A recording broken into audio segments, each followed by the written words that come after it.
Hello everyone and welcome to my next video.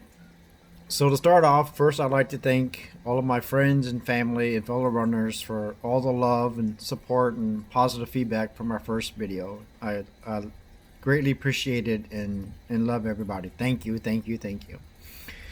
Okay, so I was thinking that for the topic for this video would be why do we push ourselves as runners when we know we shouldn't, and walking.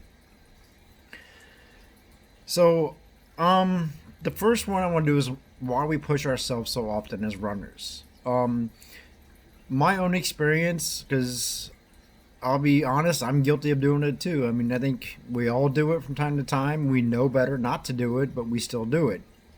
And I think it's been one of the most interesting things I found as a runner is why do we cause ourselves pain and injury, you know? So, I mean, there's like if you think about the injuries, there's so many. I mean, you have blisters, you have runner's toe, foot problems, ankle problems, shin splints, bad knees, hip problems, and the list goes on and on.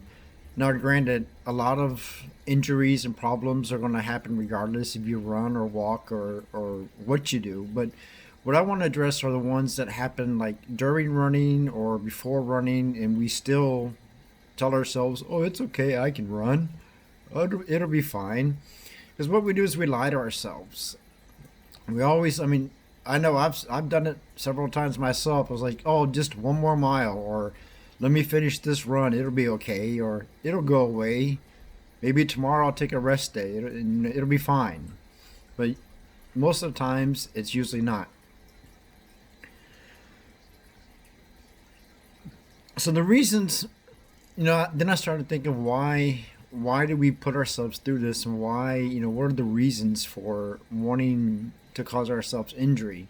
And I think some part of it is we get kind of like brainwashed or beat into our brains that, running, especially running, is going to cause problems, and you just, you hear the saying, push through the pain, and no pain, no gain.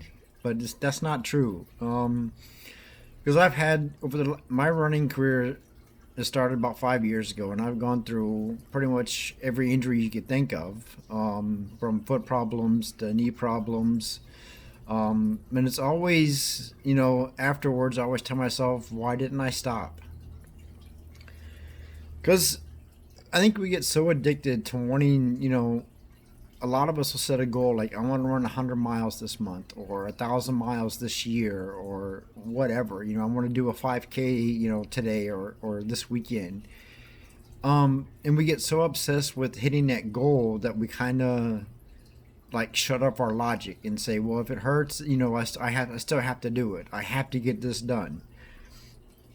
And or maybe you're going, you're so close to getting a new personal record for a 5K or a mile distance or a time.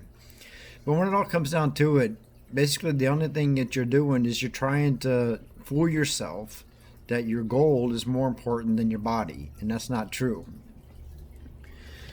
So what happened to me was I had a foot injury back in March, and it, sidelined me for about 2 months, and I was really obsessed with trying to get my goal this year of 1,500 miles, which, at that time I knew I was like, well, there's no way I can, hit that. So, I was kind of depressed, like a lot of runners, when you can't run, it always makes you depressed. So I was like, well, okay, I'm going to start, just doing what I can. So then I started running, a little slower, shorter distances, and that was fine, but it still didn't satisfy, my idea of my goal of what I wanted to do and what I could do. Because a lot of times we know we can do it, which is another reason why we push ourselves. So then I started running, and I believe it was on the day I ran for the tribute run for my mom, and I ran a little harder and faster than I had been for the past couple of weeks before that, and I ended up slightly pulling my IT band. So there I was, out again. And when I was running, it started hurting, but I thought, well, I'm almost done. I'll just keep going. Well, see what happens when you don't listen to your body. So after 2 weeks of not running, then I was like, well, I'm just gonna try to start walking, which brings me to my second topic. For me personally, I struggled for a long time that walking was okay because it seemed to me like walking was cheating. It didn't count as running. Yeah, it does classify as exercise and it's better than doing nothing, but it's not running. And to me, as a passionate runner, if I wasn't running, then it didn't count. So I'm like, and it's not, if I want to get 500 miles of running, I felt like my walking miles shouldn't count, kind of like fooling my own self in that manner. But it was a real struggle for me, but I found out that I was able to walk. When I started walking, I'd walk like 3 miles a day until my legs started feeling a lot better. Then I thought, okay, well, instead of me trying to just start back at running, I want to, start slow. So I'd walk like a mile, then run 2 miles, then walk another mile. And come to find out that that worked really well. Because not only did it help my body recover faster, but it also let me get all the miles that I was looking for. I was up to doing 7, 8 miles a day. I'd walk 2 or 3 miles, run 2 or 3, then walk 2 or 3 more. And I still struggle with the fact that walking is kind of like cheating, but one of the things that really opened my eyes about it was I did my first interval run yesterday. And I've been running a little bit stronger, which I kind of, didn't really think too much about it. I was like, well, since I'm running again every day, that's probably why I'm getting faster. But yesterday I walked a mile, then I ran for 2 minutes, and then walked for a minute, and I did that 12 intervals. And I know for two of the intervals, I was under 920, which was probably the fastest I ran in like almost a year. So that to me really opened my eyes that walking does really help you as a runner. So to go a little deeper into this, I looked up a couple articles and blogs and information online, did a little research, and I found out that a lot of your ultra marathon runners, a lot of the famous running coaches also recommend walking. To do intervals of walking either before your run, during your run, and especially after your run. It also helps with the boredom because as runners, we all know that running every day, there's always those days where you don't want to get out there, you don't want to do it, you don't feel like it.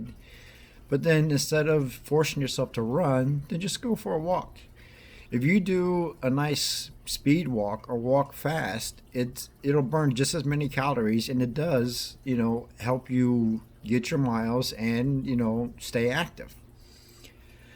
And like I said with my run from yesterday, it really showed me that it does help improve your endurance. So there's so many benefits from walking. So I guess the one thing I want to say in close is, guys, listen to your bodies. If something hurts, then stop and walk.